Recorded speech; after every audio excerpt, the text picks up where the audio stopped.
காஞ்சிபுரத்தின் மையப்பகுதியில் பஸ் நிலையத்துக்கு மிக அருகில் மேற்கு ராஜ வீதியில் திருக்குமரக்கோட்டம் அமைந்துள்ளது.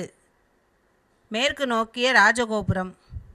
ஆண்டுதோறும் ஐப்பசி மாதம் நடைபெறும் சூரசம்ஹாரத்தை அடிப்படையாக கொண்டு கந்தசஷ்டி விழாவின் 6 நாட்களிலும் சுவாமி புறப்பாடு நடைபெறுவது குறிப்பிடத்தக்கது.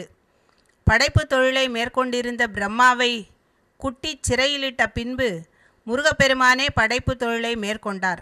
அதன் வெளிப்படையாக இத்திருக்கோயிலின் முருகப்பெருமான் பிரம்மாவை நினைவுபடுத்தும் வகையில் ஒரு முகமும் 4 திருக்கரங்களும் கொண்டு உயர்த்திய வலக்கரத்தில் ருத்ராட்ச மாலையும் அதற்கு இணையாக இடக்கரத்தில் கமண்டலமும் கொண்டு விளங்குகின்றார்.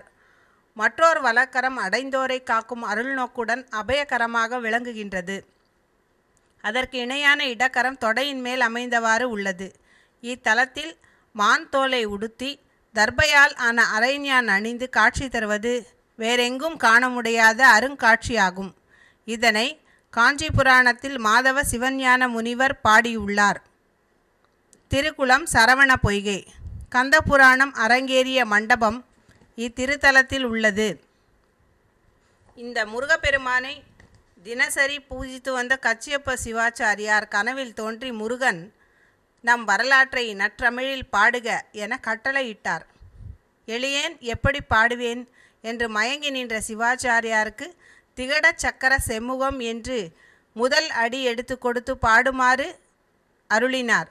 பின்னரே கந்தபுராணம் 100 பாடல்கள் ஒரு நாளைக்கு என எழுதி இரவு திருவடிகளில் வைத்து பூஜிப்பதும் அதில் மறுநாள் காலை முருகனால் திருத்தங்கள் நிகழ்த்த பெற்றதுமான வரலாற்று அற்புதம் நிறைந்த திருக்கோயில் இது. கச்சியில் குமரக்கோட்டம் காதலித்து அமரும் கந்தன் என்று போற்றி மகிழ்வது குறிப்பிடத்தக்கது. வைகாசி விசாகமும் கந்தசஷ்டி விழாவும் விமரிசையாக நடைபெறுகின்றது. தீபாவளி ஒரு நாள் மட்டுமே எண்ணெய் அபிஷேகம் தவிர ஆண்டு முழுவதும் தேனாபிஷேகமே மிகச் சிறப்புடன் நடைபெறுகிறது. காமிக ஆகமத்தின் குமார தந்திர முறைப்படி நாள்தோறும் 6 கால பூஜைகள் நடைபெறுகின்றது. வடமொழியில் எழுதப்பட்ட சிவசங்கர சங்கீதை என்ற நூலை கச்சியப்ப சிவாச்சாரியார் தமிழில் கந்தபுராணமாக எழுதினார். சுமார் 10,000 பாடல்களை கொண்டது இக்காப்பியம். காஞ்சி குமரக்கோட்டத்திலே மன்னர்கள், வடமொழி புலவர்கள், சைவ சித்தாந்த சமய நெறியாளர்கள் நிறைந்த சபையில் சந்தேகங்களுக்கு பதிலளித்து சிறந்த பொருளுடன் அரங்கேற்றி முடிக்க ஓராண்டு ஆனது என்பது குறிப்பிடத்தக்கது. கந்த புராணத்தை கேட்ட அனைவரும் வியந்து நெகிழ்ந்து உவந்து பாராட்டி கச்சியப்ப சிவாச்சாரியாரை பல்லக்கில் வைத்து சாமரம் வீசி திருவீதி வலம் வந்து பாராட்டி பெருமைப்படுத்தி இருக்கிறார்கள் என்ற செய்தியை படிக்காசு புலவர் தாம் எழுதிய தொண்டை மண்டல சதகத்தில் பதிவு செய்திருக்கின்றார்.